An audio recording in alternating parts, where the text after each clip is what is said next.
welcome back to the Stadium Journey podcast. Thanks for joining us tonight.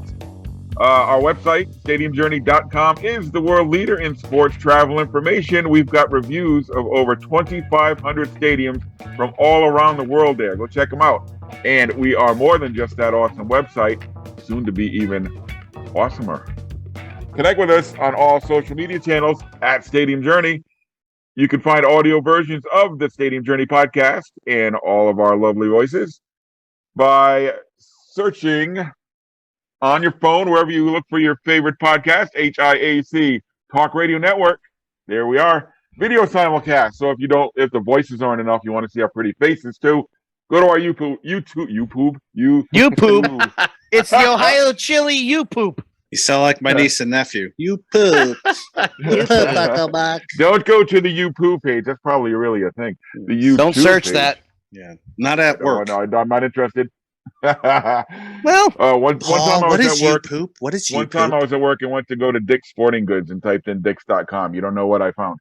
Oh, yes, anyway, I do. Dicks. Yes, I do. You found Dicks. I did. Big. I didn't. Funny enough, it didn't hit the firewall.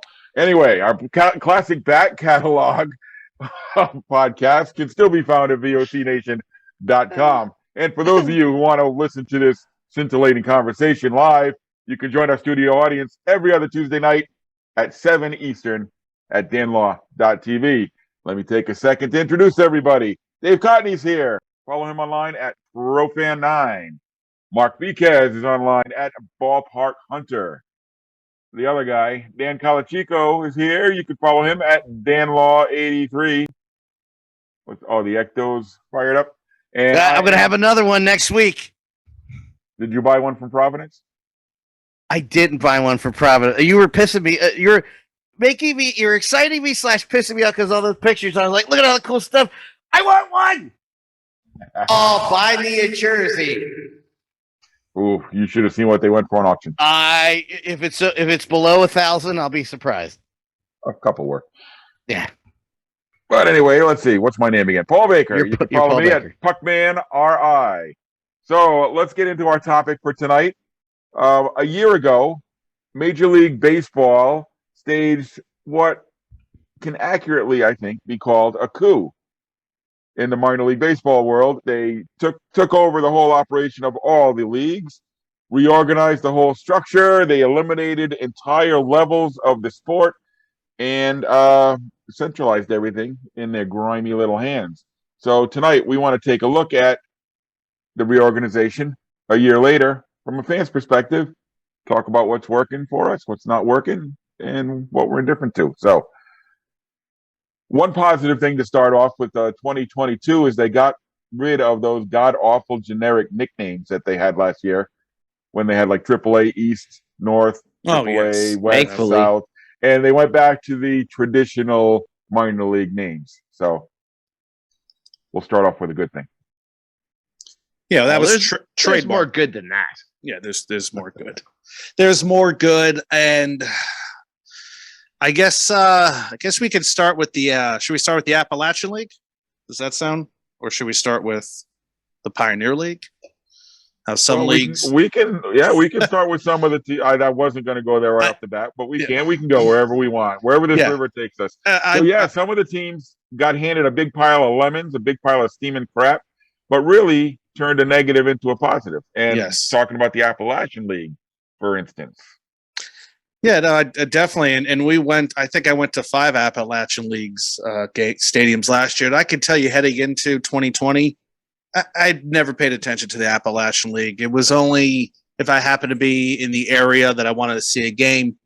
But when they became a summer collegiate league operated by USA Baseball, all of them had to rebrand their names. And I started getting excited. I'm like, okay, let's see what some of these names are. And the first one was the Burlington Sock Puppets. And they knocked it out of the ballpark. Told their GM Anderson Rantburn about that. We went to a game there. That's where the meetup was. That's why we were there, because we had them on. If Major League Baseball did not get rid of them, I don't think we would have had them on the show last year.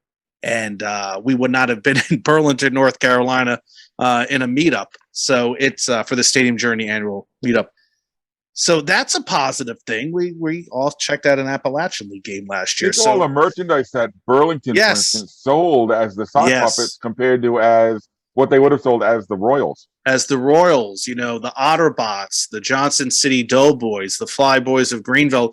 I would like to see, I don't know if there's like a list to show which profits were made, but yeah, none of those teams would have. I don't know who was buying Elizabethtown Twins cap, but when you become the River Riders with cool new colors, yeah, you're going to go crazy and buy that stuff. And hopefully it persists for years to come. But coast to coast, several countries, people are buying your merchandise. So you're doing a great thing with that. And the social media presence is amazing with some of these ball clubs. And it's really put the Appalachian League on the map because now they're doing that old fashioned hustle and bustle and, you know, entertainment, promotions. I think the Danville Otterbots have some new things coming to their ballpark in the upcoming seasons for renovations. So it's going to be an exciting time for all these teams, and it's an exciting time right now. And I wish I was in the area. I would love to go back to some of those games. But yeah, at first you're thinking, oh my God, they got rid of the rookie league, and you know we're not going to see a kid like Vlad Guerrero Jr. because that's where he started from as a 17-year-old in that league. We're not going to see a guy like him anymore. But who knows? Maybe you'll see some, you know, second or third year college player who is honing their skills with the bat, make it to the big leagues one day. So that possibility is still there, and the history is still there, and the fun, the excitement, and the red hot dogs in Danville, and you know the cheap prices, the Red Oak beer at Burlington. It's all that stuff is going to be there, and I wish them the best, and God bless them. So that's something that I thought about, and with the purge originally, you know, I guess I kind of like everybody else, I was outraged, and then I'm basically talking it on here. I think I talked myself out of my own outrage there. One thing that, like, my son has become this crazy baseball guy right now, and so, you know, he is one of a very few number of people who are not directly involved in Major League Baseball or being drafted by Major League Baseball that actually knows anything about the Major League Baseball draft, right? And it has not translated the way that football has or basketball has or hockey has the draft. So I began to think, well, who cares about who those players are? Nobody knows them, right? It's not like, maybe you've heard of the top 3 or 4, but if you live in wherever rookie league city, you know, do you care about the guys that are going to be there for 5 minutes on their way to the next step, right? I guess the big question that I came up with was, why do these cities need affiliation? Why do they need those players who aren't going to stick around anyway, who aren't going to be there long anyway, who really have no connection to their area anyway, right? It's not like, you know, the guys for I don't even know where the Jays rookie ball team was, Pulaski, wherever that is, right? Like, it's not like it was around the corner and people were, we got to go here because we got to see these guys. Now, I mean, some places are a little different. Like, you know, Boston, everybody has to be within 5 minutes of Boston, or else they can't be in an affiliate or something like that. But no, that's not true. Bluefield Blue Jays in West Virginia. It seemed to me that, you know, after thinking about it, right, if baseball is so important to that community, it's going to stay. So all the promo things and all the stuff they were doing in the ballpark, there's no reason that had to change. Major League Baseball had nothing to do with that. So they could be independent teams and still do those things or do them better, right? Like you were talking about with these Appalachian teams. But it wasn't reliant on those players. It wasn't reliant on the players that were coming in. And that's essentially what the big change was. Well, I think the money was there. Now you're, you know, at one time, I guess they're not paying the players now. I don't know how much more it is to operate an Appalachian League club now compared to when it was a rookie. You talk to folks, they'll tell you different numbers. But I assume the coaches and the trainers were covered by the parent club, along with the bats and the balls and the equipment. So I'm curious if that can make a big difference. You know, like what do you do now to say, hey, we got this extra cost. However, we can still make that up and turn a profit if we do A, B, and C. So that would be the only thing I would worry about. Yeah, you're right. You're still not paying for your players because these are rookies. These are college kids. You're not paying them. You're finding host families for them. And I think you probably have some more freedom on how you promote things. So you don't really have to listen to the bosses up in Toronto or the Yankees or whatever. So yeah, it's that'd be the only question I would have. How much more are you paying to operate compared to when you were a rookie league affiliate? Right. From what I've known, and I don't have any numbers, so take this for what it's worth. The cost of these teams that have dropped out of pro ball, and I can take just from up here in my corner of the country, teams like Nashua, Brockton, Worcester, who've dropped from Lynn, Pittsfield, who dropped from pro ball down to summer college ball. While there are some new costs, the overall operating expenditures, from what I've heard, is a lot less. Okay. Because I heard, like you said, Mark, you got college kids there for the summer, so they're not getting paid. So you're paying some staff people, but now what you're gaining is you're gaining a whole lot more control over your costs and your potential profit areas. And to support what Dave was saying, I did a lot of, in this, again, just from my perspective in this corner of the country, we did a lot of New York Penn League games back in the day. There were a lot of teams in this area. And on any given, they always sold it as these are the future Red Sox, these are the future Yankees you're looking at. At that low level of the minors, you were lucky if two of those guys made it all the way up to the majors. So you were just basically seeing some fillers and guys who weren't going to make it a couple levels, but you weren't seeing a whole lot of major leaguers down at that level. So the elimination of those teams, maybe, like Dave was saying, maybe not the worst thing in the world. Well, and from the other side, and we had Greg Larson, who wrote the book on being a clubhouse attendant, right? Mm-hmm. So as at the higher levels, the major league teams are providing their players with better everything, right? They've put the pressure on those cities to make sure that their stadiums are up to a certain level. I just read something today that Rochester got their financing in line so that they can do their upgrades, which Major League Baseball is requiring. I think it was about 2/3 of it was, Major League Baseball issued kind of things, batting tunnel, locker rooms for women and yes, coaches and under the stands kind of things. And 1/3 was like what they called patron improvements. So stuff that you and I would see. That they're getting a better wage. They're not having to pay, clubhouse dues for bologna sandwiches or whatever, which is kind of ridiculous, or to have their laundry done. In what other sport do they have to run 5 other teams? Like it's like hockey back in the 50s, where each hockey team had 5 farm teams or whatever all over the country. The Leafs were in Tulsa, and they had 2 other teams in Toronto, and they had a team out west, and they're like, in the NHL now they have like 2, right? They have an AHL affiliate and probably an ECHL affiliate, and that's it. Football has nothing. Yeah, they do. They have the NCAA. Well, yeah, free of charge. Sort of.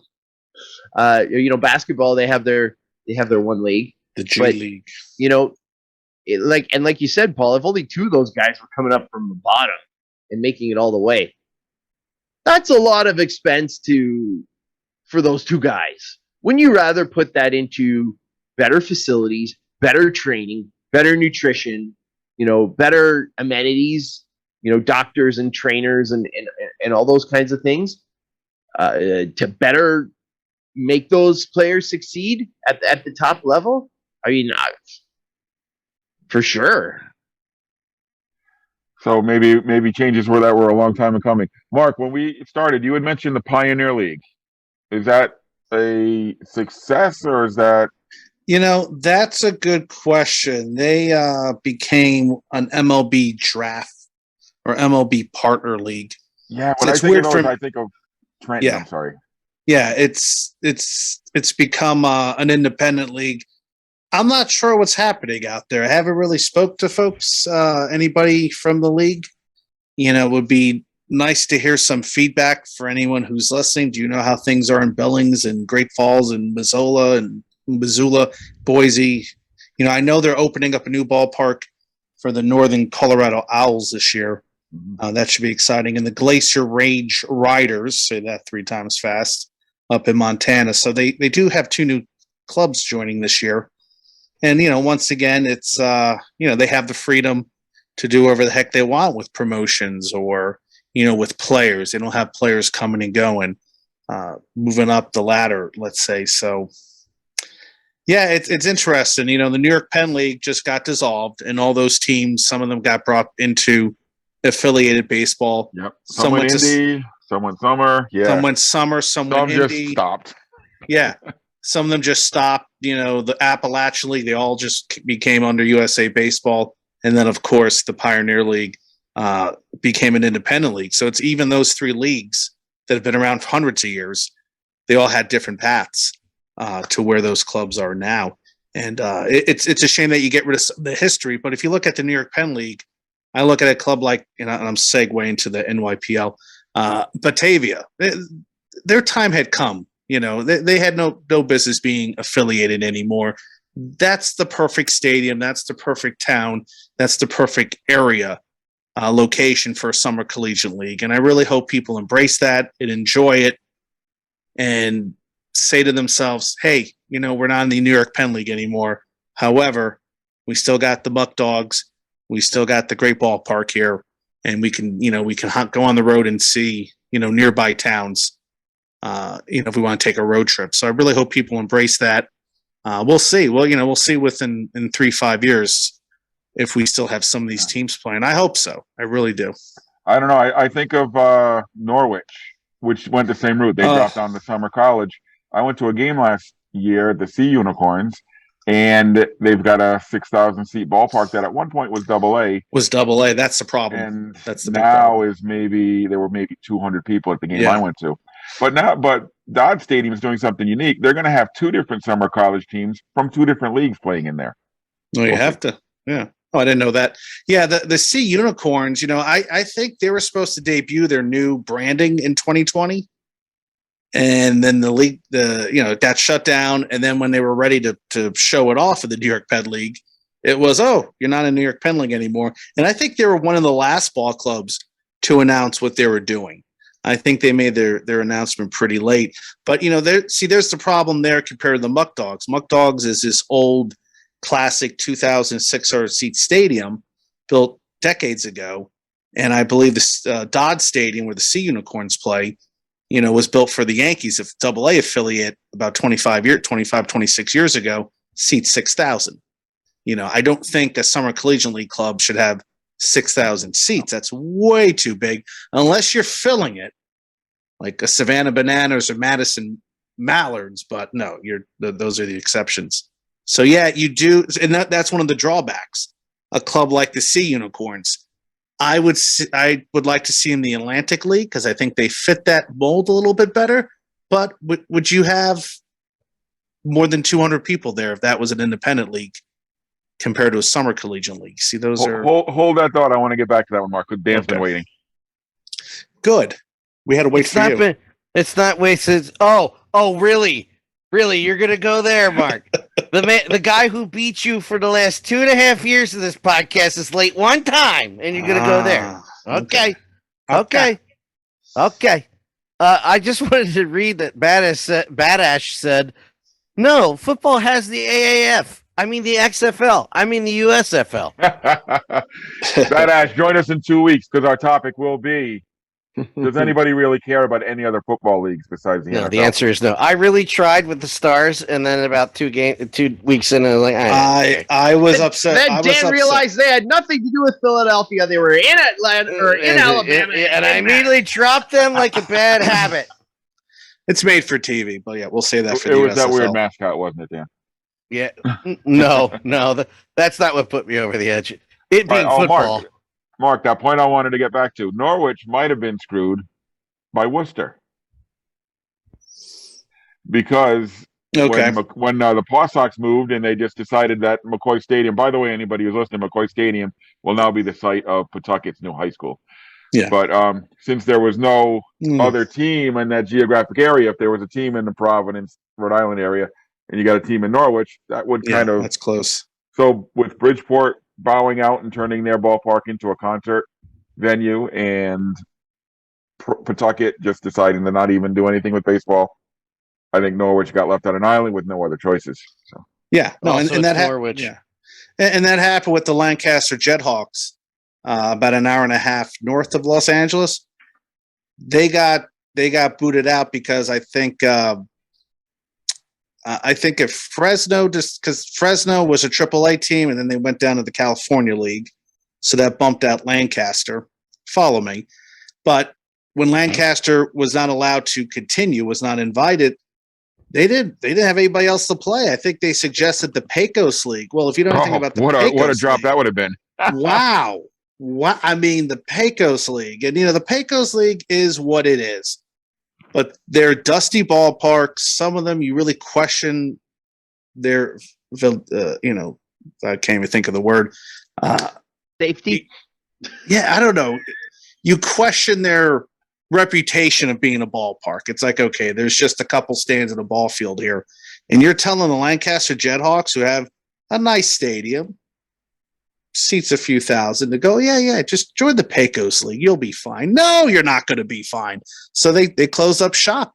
And I don't know if baseball is going to return to that ballpark, because there's not, unless they're in the California League, which means they'd have to be affiliated with the Major League Baseball, something they were not allowed to have. So, and what do you do with an empty ballpark that big? You knock it down. So that could be the fate. I think Fresno saw that same writing on the wall, Mark, like you were talking about, because they were given a choice. All right, you're a AAA team, but hey, we're going to put you in single A. Yes. You can like it, or you can go without. Yes, or you can go without. Lancaster was waiting in the wings. Lancaster's if Yep. Fresno drops out, then you're in, but otherwise you're out. Yeah, so. yeah, and it's too bad. Like Bakersfield, nice sized town, could easily probably house a AAA or AA. I mean, I'm sorry, a AAA or definitely a California League. Terrible ballpark. Samlin Ballpark is god awful, and they're in the Pecos League. You can see where they are now. So it's a lot of dominoes fell. You look at Vermont, New York Penn League. They're in the are they in the Futures League? They're in the Futures League. They're in the Futures League. Them and Norwich joined the Futures League. I hope they're doing well there. I can't tell you what's happening, but it's a nice sized ballpark. I think it will do. I think it will do fine. I think they'll be fine. I think they'll be fine. The Valley Cats went to the Frontier League. I was kind of shocked by that, but God bless them. Hopefully it works out for them too. All right, so these cities, we talked about some places that went to summer college ball. How about the teams that decided, hey, let's do indie ball? Now that's going to be a whole different ball of wax, because it is. We just mentioned summer college leagues. At least your costs are coming down, so you're going to be able to sustain operations even with lower monies coming in. Now with an independent league, that's not the case, because you've got to pay your players and your staff and your coaches and travel. In the Frontier League, you've got teams stretching up from Canada. You got a team in Quebec. You've got Albany, Lexington, and New York City, and then you've got all the way across to the Chicago area in that league. So there's quite a bit of travel involved as well. Yeah, how are those teams making out? Well, here's the thing with Lexington. I think Brandon Phillips, the former 30-30 man for the Cincinnati Reds, I want to say he's part owner and he plays for them. So one part about being independent, you got Brandon Phillips play for you. But is that enough to get out folks? You could probably Is have Ricky former Henderson Reds. still available? He probably could still play. I saw him in 05 in San Diego, Surf Dogs. That was an independent league club in the Golden Baseball League. So I wouldn't doubt it. I wouldn't doubt if Ricky can still suit up and steal a few bases. Oh, Ricky could still play. Ricky could always play. Yes. But, that's the thing with Lexington. We had I had a conversation with Paul before the show. I have a couple buddies there who just hate that club, hate the team not being affiliated anymore. And they say nothing but negatives about it. But then I talked to a few other people in Gastonia, and they say positive things about Lexington. I look at Charleston, who went from the West Virginia Power, one of the worst names in baseball. Sorry if I'm offending anybody, to the Charleston Dirty Birds. So, that was a nice little change of pace. But you're right, the travel, Lexington, Charleston. I think Frontier also has Evansville, Indiana, and then they're out in the Albany, Schenectady, Troy area. I mean, they're all over the place. New York. Can't believe I'm going to do this, but I'm going to have to correct your independent baseball knowledge because what I say? Lexington is in the Atlantic. In the Atlantic League, yeah. Oh, you're right. Okay, so I should have done that with the echo voice, but you're wrong. Okay, You are wrong, Mark. They are in the all right. Atlantic So League. okay, I got you. So the Atlantic League with Charleston. They're in the Atlantic League, and they got to play Staten Island. They got to play Lancaster, Pennsylvania. Staten Island took a couple years off. Now they're in the Atlantic League. And now they have to play York. Yeah, Staten Island is, and I think. Yeah. Okay, let's just forget that I made that mistake. So Staten Island. It is the highlight because I used my echo. So Staten Island now gets to be the Ferry Hawks, and they don't have to be called the Yankees. And now they can promote all through the island and get folks to visit their stadium, something that apparently they weren't doing when they were affiliated based on 1 second. Based on somebody that I follow on Twitter. Go ahead, I'm losing my voice. See what you We got did to Mark him? all excited to talk about minor league You baseball. see what you did? Lost his voice. Oh my You see goodness. what I you had did like to him? This terrible. Ooh. Hey, at least that Bought didn't in. happen to you while you were trying to announce a game. That happened to me. The force is strong with him, and it's weakening. Yes, yeah, they're in the Atlantic League. I want them to be in the Frontier League. That's probably what I'm thinking of because freaking the Yalls, Florence Yalls, are right up the road. But I get it; they want to be professional and play a longer season. So have fun. So I wonder how those teams are going to make out because there will probably be less money coming in and probably added expense now because you don't get those subsidies from Major League Baseball. Yeah, the Now travel. I don't know what that's like. Okay, is the Atlantic League one of those Partner leagues? will allow you to say that you're affiliated sort of with minor league baseball, but you're not really affiliated with minor league baseball. MLB partner. Yeah, MLB partner leagues. Yes, because they're actually I just clicked them on. They're still under the MiLB. Yeah, they all. A lot of them website. I think umbrella. the three big indie leagues, the Frontier League, the American Association, and the Atlantic League are all partner leagues, I think. And the Pioneer League, I believe, as well. Okay. I believe. Yeah. But it's just interesting. I think, for every success story you have maybe a couple non-success. I think Absolutely. I think if you look at the Midwest League clubs, you had the two, Clinton and Burlington. Make sure I said that right. Clinton and Burlington, they joined the Prospect League, which fits the map perfectly for them. And I think they saw a lot of success with that.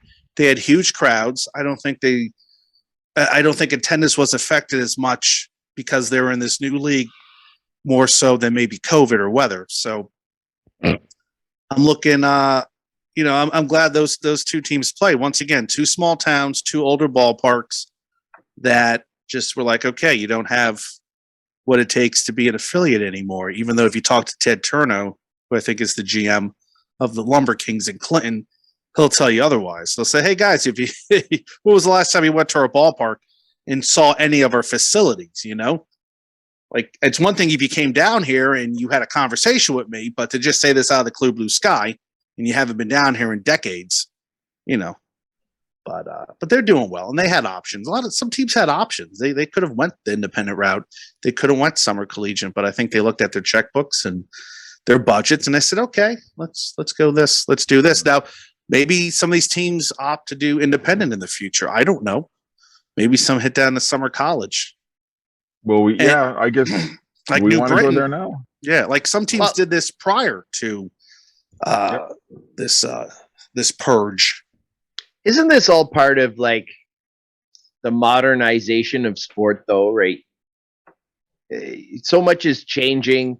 Newspapers are kind of not really a thing anymore. No, they're not. And We say they. we used to have. I don't know if you guys had this down there, but you used to have these huge baseball radio networks where all of these satellite stations would play the Major League Baseball game or for wherever, right? Like in Ontario, there were cities all over the place, stations all over the place that would play the Jays game, and now it's like a quarter of that.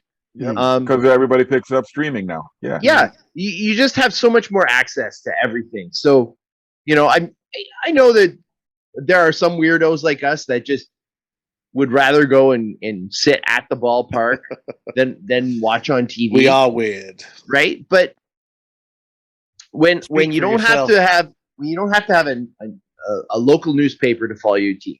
No. You don't have to have a local radio station to follow your team. You could just do it all online. Is your team the Clinton Lumber Kings or is it the Cubs? Right? How much time? Oh, Dave froze. I thought I froze. Are people going to spend out at the ballpark versus? Oh, he froze again. I froze. Oh. Yeah. Now you're back. I'm back. You made Back a now. big Back in the grand center. gesture and we didn't catch it. And then I was stuck like that. No, but where if I don't know exactly where I left off, but if you don't need all those local things, are you going to go out to the ballpark or are you going to stay at home and watch the Cubs or listen to the Cubs if you got a yard and that's what you want to do and or sit by the pool or whatever. That sense of that sense of community that you get at the ballpark, like is that really even a thing anymore, right? And does Major League Baseball have to foot the bill for all of that? Mm-hmm. Yeah, Yeah, 'cause- times they are changing. Yeah, because I think each Major League Baseball team saved about $1 million per team based on cutting this. I don't know. I don't know if it's. I don't know if it's that higher, or I don't know if it's at actual low. But it's. Yeah, you're right. It's things have changed. I mean, now you look at teams that sell merchandise, and let's go back to the Appalachian League. Danville and Burlington, and I'm sure some other clubs there, probably sold $1,000s of merchandise to folks that never even stepped foot in their town into their Or how about a team that doesn't even belong to any league, the Carolina Disco Turkeys, Disco Turkeys, yeah. or the Who are- Savannah Bananas right now doing the barnstorming tour Yeah, well, yeah. They're in the as the Coastal Harlem Plain League. Globetrotters. But that team is that team is doing something insane. And they you look at Savannah, that was the Sad Nats were a Mets affiliate, and they're like, yeah, we don't want to play here. You got an old stadium. This was several years ago. They left. Savannah came in and reinvented how people go to a baseball game. Because I think what they told me is for $25 or $20, it's all you can eat tickets. Like everybody who gets a ticket there, it's all you can eat. Really? Drink. For everybody who Yeah. comes in? Something like that. They have a lot of those tickets, and I think we're going to see a lot more of that. I know we see sections like that at the ballpark, but you know how it was at Burlington this year. We had the armbands, and you just go get your food and bring it back. I think we're going to see tickets like that. You know, make sure that everybody is getting entertained somehow. So, oops, sorry about that.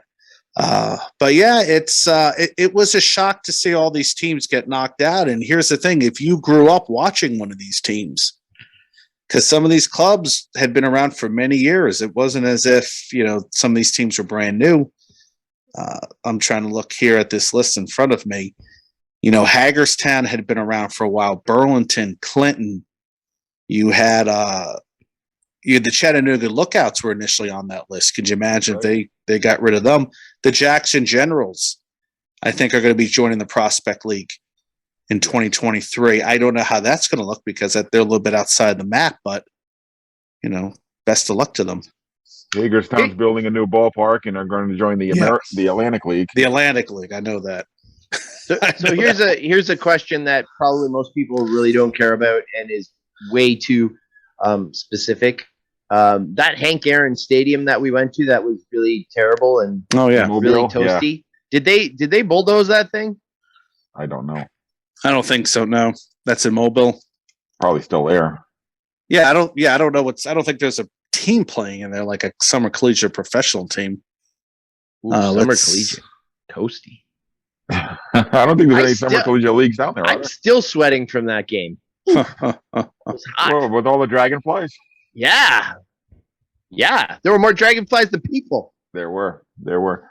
All right, you know what? We've talked a lot about the bottom of the structure, the minor league structure, and how it affected teams. How about up at the top? Because there were some big moves at the AAA level. A couple of independent league teams moved in. A couple teams moved from the Pacific Coast League over to the International League. So we had big changes at the top also. Do you remember how freaky we thought the whole AAA thing at the top was gonna pan out, and there were all these questions and whatnot, and outside of like a real small handful, not a lot changed. I didn't think. Of the teams that who got hosed out of that deal was Trenton. The teams that thought they were going to be AAA teams. Like Wichita. Yeah, AAA team. No, San Antonio. No soup for you. Oh, no, you're right. Because built a brand new ballpark for AAA, and sorry, AA for you. No, sorry. Well, you know what? They should be happy that they actually have a nice ballpark and they're affiliated. You sound like Major League Baseball, Mark. You should be happy. Yes. You still got a team. Yeah, you should be happy. Take what we give you and like it. I mean, I think Wichita would be a great AAA location, but it just works out better this way. I'm sure if St. Paul Saints decide not to be affiliated anymore, I'm sure Wichita could take their place somehow. The affiliates in AAA just make a whole lot more sense now, I think, than they did before, right? Like having it's not perfect, but having it'll never be perfect. Well, having Rochester with an East Coast team as opposed to Minnesota, having Vegas with a West Coast team instead of whoever the poor suckers were that were left in the dance coming in. Yeah. But so many of them just make sense, right? Like Lehigh Valley and Philly and Cincinnati and Louisville and Gwinnett and Atlanta, Toronto and Buffalo, Cleveland and Columbus, even Jacksonville and Miami makes a whole lot more sense than before. Yep. Then Las Vegas and Miami or whatever it was. Or the Mets in Las Vegas. Yeah. Yeah. The Jays were in Vegas. I think Washington was last in Vegas. Florida Marlins in Edmonton at one time. Vegas was the Mets, Bad Ash says. They were. Yeah, at they one were. point, yeah. Vegas was a different team every year because they were. No, whenever the carousel spun, whoever was left, it was like playing musical chairs. Whoever ended up not having a seat. Oh, all right, you got Vegas. And post-COVID, the affiliates needed to be like this, really, because it's this up and down shuttle, especially since nobody can pitch, right? Like some poor schmo gets blown out. He's on a 2-way contract. He's in the minors the next day, right? Probably will never pitch in the minors because he's come back up, in a week or whatever. Right. So to have all those affiliates really close, I think it's been huge. There's still a couple of them that are like really, Charlotte and Chicago. That doesn't seem to make a ton of sense, I guess. But they like each other in a long time. I don't know how close is. If you look at it flight wise, though, you can probably get from Charlotte to Chicago in an hour and a half on a flight. Yeah. Okay. Well, Milwaukee and Nashville doesn't make a ton of sense, but Pittsburgh and Indy. Yeah, Indianapolis would be perfect. I would love the White Sox to come here. I would love the Reds to come here. Cincinnati, the Cubs, all those would make sense. I think the Cubs in Iowa make sense because everybody in the Des Moines market is rooting for the Cubbies. And you're not too far away. That's not terribly far. I would say, from my perspective, that a negative that's happening in AAA is the schedule seems to be even more compacted. Like it was kind of tough to see teams in different divisions before, right? Like you're always seeing the same, you always saw Buffalo, you always saw Rochester, you always saw.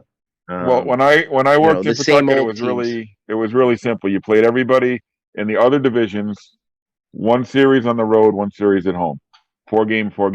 And the teams in your division, you saw 8 on the road and 8 at home. It worked out perfectly. But now, and that was something I actually did want to bring up. So thanks, Dave. The scheduling in all minor leagues now, the 6-game series, every Monday off through the whole year for a travel day. What do you guys think of that? From a road tripping perspective, it's not that great because now you had to kind of hunt around for what to do on a Monday. But it's now you have the Monday off. Maybe you find a summer collegiate, or maybe you just do some other stuff in town. There was I know that's look who's talking. But yeah, that's the night you take the wife out someplace for me. Because I know this summer we're heading down to Texas, and I was looking at some schedules, and we have Monday off. As long as we can do this on Tuesday and Thursday, we'll be fine. But what the heck? I lost my train of thought. Usually during baseball season, there was always a night where some team was off. But you're right.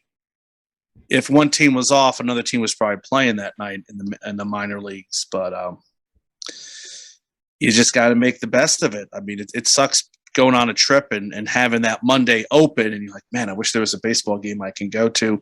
Hopefully a summer collegiate and independent league can help you out there and fill that gap. Or where I am, right? Like, so I can get to Buffalo, I can get to Rochester.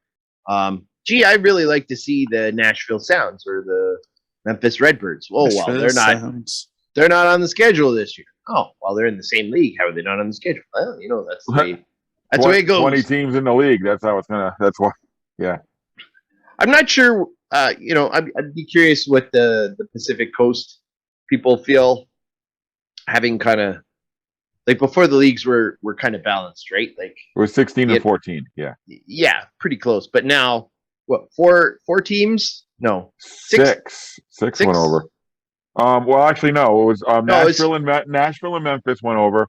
Iowa went over. Omaha. And then a couple teams dropped down. Jacksonville came up. Jacksonville and St. Paul joined. And St. Paul joined. Yeah. And Sugarland joined the Pacific League. Yeah, from the Atlantic League, which made a lot of sense. They had no business being the Atlantic League. They were way out of the map. Here's a question for you. How long until those poor concession people working in Sugarland are just totally sick of hearing Steve Miller? Well, a lot of people like Steve Miller, so hopefully. If I hear Space Cowboy one more time. Well, I'll be there this summer. I'll let you know. I'll ask that question. Yeah. Meeting my cousin up there for a game. That should be fun. Nice. He likes it. His kids like it. So I like the logo. A lot of people don't like it, but I kind of like it. I'm liking it now. I'm liking it now. It's like, I could dig it. I like it better than the old one. Yeah. Yeah. I'm okay with it. I understand. I get it. But before we go, I do want to say the Trenton Thunder, I think, got screwed over. Oh, yeah. I wanted to talk about what teams got really screwed in this deal. And all I keep thinking of is the MLB Draft League, those 6 teams. But especially Trenton.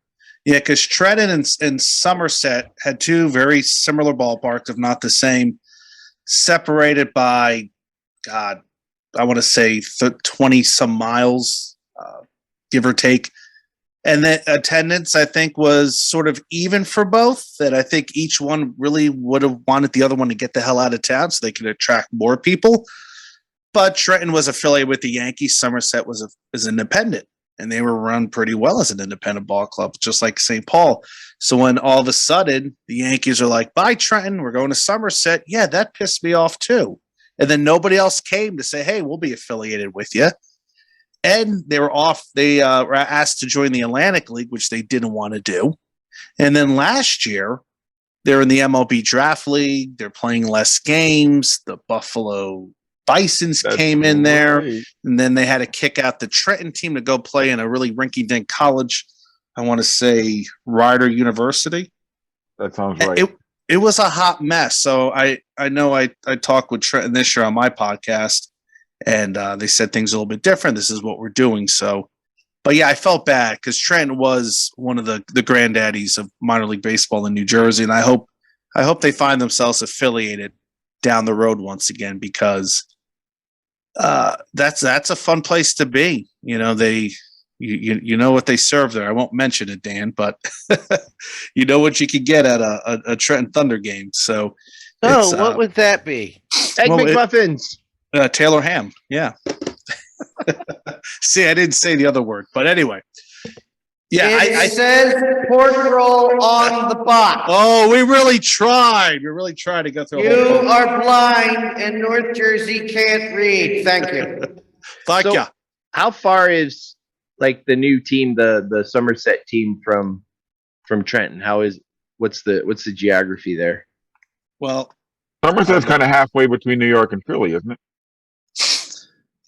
Somerset is located. I've been there. I don't remember where it was. It was in the suburbs. It's 38 miles. Somerset's close to Rutgers University. Very close to. That's probably if it's right near the campus. It's right off the interstate. Doesn't remember where Somerset is. Yeah. It's in the suburbs. I can tell you where Somerset, Massachusetts is. It's in a centralized location of the state where it's easy to get to north and south, east and west. Trenton is a little more urban. Somerset has a better neighborhood with shopping, easy access on and off. But yeah, 38 miles. I said about 20 some miles. So I know where my mom used to live in New Jersey. I was halfway between Trenton and Somerset. It was ridiculous how close they were in miles. So it's I don't know. Would that be too much for Trenton fans to commute there? Oh, no. Oh, to commute to Somerset. No, it wouldn't be. It wouldn't be. If you're looking to watch that's the interesting part. If you're looking like there's where I grew up, you would either go to Somerset, that was close to me, or Trenton, maybe Lakewood, which was a little bit further, but you like going down there because it was a fun time. Or you go to a Jackals game because you just want to see how the Jackals were doing. But I don't know if fans in the south of Trenton would want to go travel to Somerset. Well, they're right near Philly. You can just go there. Yeah, because then you have Philly, and then you have I don't know what else you have out there now, but it's I think there's a lot of people that live within striking distance of both stadiums. Did the presence of Lehigh Valley and how successful they were have any effect on Trenton? Because that's not such a far trip either. It might have. There might be some people. Victim of geography. There could be some people that live in between both of them. A little bit of a Lehigh Valley. I'm trying to think. Allentown to where I live. Allentown's a good, I want to say, well over an hour. Oh, okay. Maybe it's not as close as I thought. But an easy drive. Yeah. Yeah. But you're right. There could be people in between there. Right. That say, like somebody in Phillipsburg or somebody in Clinton, New Jersey, or Flemington. Really, I'm really coming up with some really awesome towns I haven't been to in years. That would say, well, what can I do today? Should we check out Lehigh Valley? I think it just comes down to promotion. Hey, it's a bobblehead night. It's a firework night. Is it bring your dog to the ballpark? And, if Trent has more to offer, I think the parking was better. Plus, you can do some shopping if if that's what you want to do. If you felt safe at the ballpark, not that Trent is a dangerous city compared to some other ones, but there's some people that have that on their mind. And there's really not much going on outside of Trenton, the ballpark, compared to, some other spots. So, yeah, that's like somebody in Woonsocket, Rhode Island, really doesn't care that McCoy Stadium is getting knocked down because Polar Park is newer, nicer, and just the same amount of distance, just in another direction. Yeah. Hold on. Sorry. Allentown, the ballparks, it's about a 63-mile distance between them. But yeah, there could be somebody that lives 30 miles in between those two areas. Yeah. And they could be saying, what can we do? Okay. So I'd like to wrap up this subject with one last topic here. What do we see happening going forward? Do we see this as being a stable arrangement, or are there going to be machinations and shuffling of the deck again in a year or two? Dave, you mentioned that Major League Baseball has put conditions to a lot of these cities and a lot of these teams that they need to bring it up to a certain amount of standards depending on which level you are at. So if teams can't make those, are we going to see other teams in the vulture position getting ready to swoop in? I my opinion, I think if that happens, then you're going to be seeing kind of like the arms race again. Because my question would be, how many stadiums out there are appropriate or close to appropriate that could step in, right? So I think that was part. I think that's part of the equation. Is we're going to cut the fat on a lot of these, older stadiums that aren't up to, we as in Major League Baseball aren't up to what we think they should be, and I don't know how many out there could be. Maybe the only one that jumps to mind is maybe Colorado Springs, but they have so many other issues. I don't see them diving back in, right? Like just with the, it's not a good place to develop players because of the altitude, and it's even worse there than it was in Denver. So, I think it's going to be, personally, I think it'll be pretty stable for a while. Well, I can give you a story here. Talking about the Lowell Spinners, and one of the big rumors up here was that the Red Sox are going to take the Spinners and flip them into one of their single A teams. So the most likely scenario that was floated around was that they were going to take the Salem team, move them up to Lowell. Now, the problem with that is LeLacheur Field is nowhere near up to the standards that minor league baseball wants, which means that they were going to have to sink a ton of money into that ballpark. LeLacheur Park is owned by the University of Massachusetts Lowell, who have shown no inclination to doing such a thing. So I think this has all been a lot of wishful thinking. And I actually went up there a few weeks ago for a UMass Lowell baseball game, and it was kind of creepy. It was like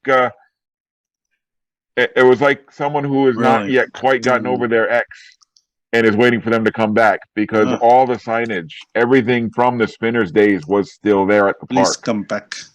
Yeah, it was just like, we're waiting for you. Please come back to me. I think there's another big factor that's involved there, and just from your specific example, I look at they're in the Carolina League, right? Salem, right? The geography, right? The geography, because I know Colorado that Springs is a good example of that. Where would they fit? Yep, and when we had Sean Aronson on, and they were talking about travel, like there's a whole, I don't know, like the whole set of standards on when you can take a bus and how many buses you take and when you have to fly. Now, I don't know if that's how much that changes down the line, but to have a team in Massachusetts when all of the other teams in that league are in North Carolina, South Carolina, Virginia. Well, what would have had to happen, Dave, is because they would have to go into the South Atlantic League, and Greenville would have had to move to the Carolina League, I think. Yeah, something would have to happen. It's just not. I don't think it's just that simple. So no, yeah, I think that was another reason why. I think the long and the short of it is, if anybody is going to get an affiliated team, they're going to have to go about it the Worcester way. Build a brand spiffy new ballpark, and that's what they want, right? And Major League Baseball will respond to that if it's in the right spot. Yeah, and what you'll see is maybe a ballpark that is independent right now or vacant would say, hey, we have a chance to jump back in. Let's build something new or renovate. You're going to get the arms race, like Dave said. Yeah, you'll have an arms race. Yeah, no, I can definitely see that, and we'll have a lot to talk about. So I guess that'd be good for us. Tune in 1 year when we discuss the same topic again. Yeah. Well, I think this is something we could talk about. We could talk about quite often. Maybe 2 more years, 3 more years, we'll start seeing the effects, because I think Durham had to. You think of Durham. You think Durham is probably being a very stable place, right? Yeah. Yeah, and they had to pony up some money, I believe, for improvements at their ballpark. It happened to them. And you're thinking, really, like Durham? You're going to take Durham away? Like upgrades exceed $10 million? That's insane. Like, in order to keep that team there. Well, again, like, what do you see?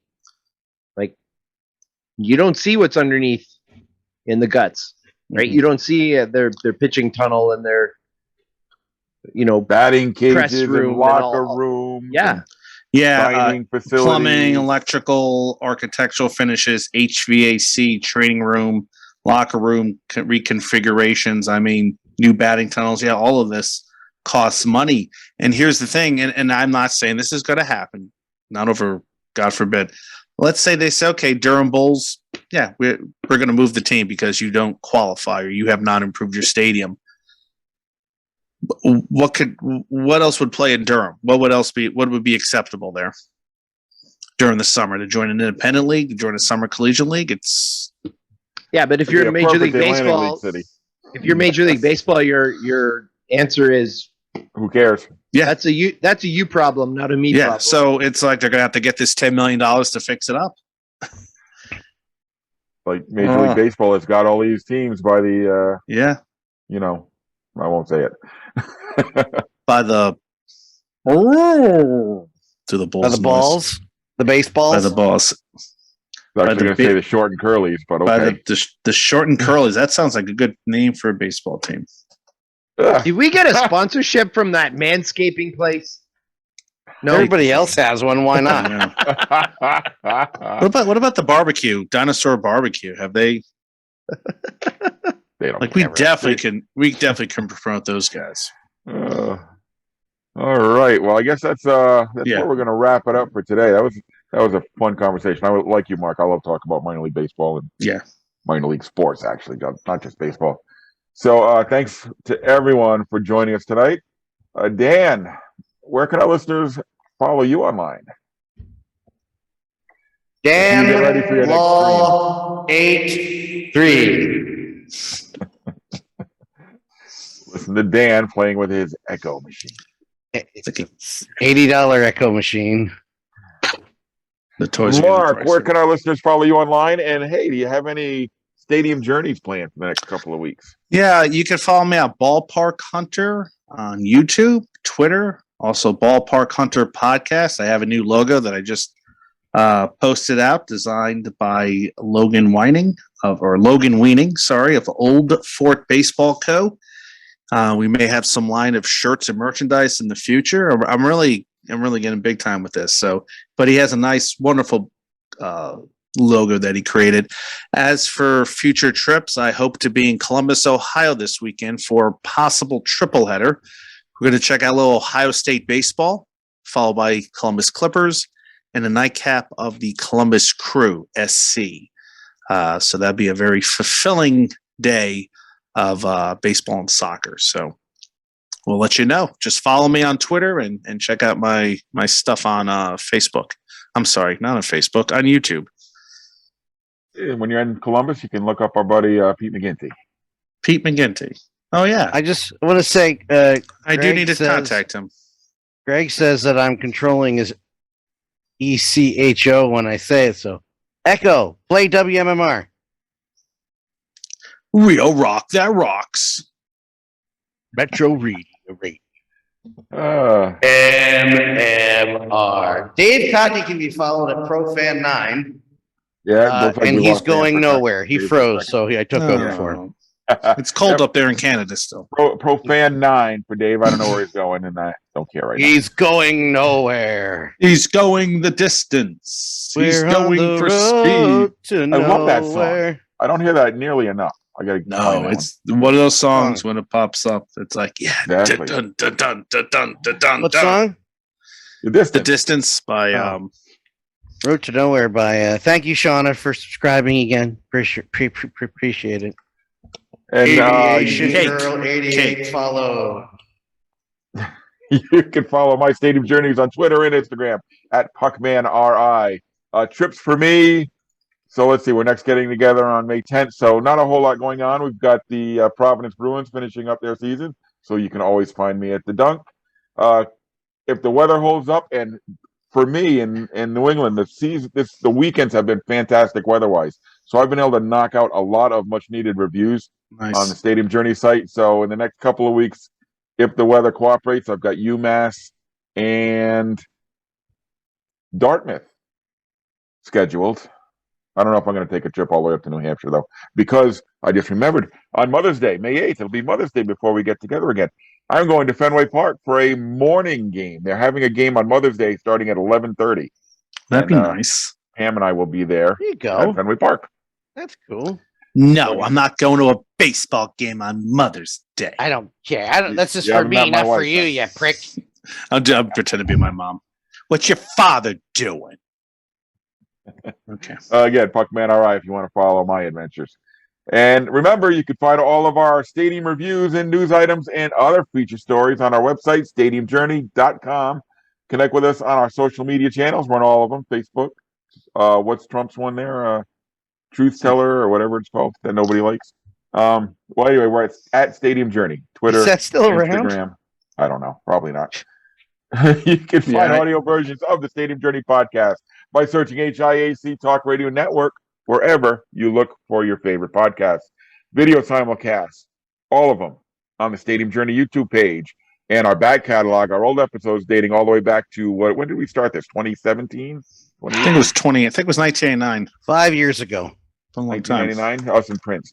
1999. We did it on vinyl originally. That would have been awesome. At vocnation.com. And join us for our live streams every other Tuesday night at 7 Eastern at danlaw.tv. We will be back in 2 weeks. That'll be May 10th, if I'm looking at my calendar correctly.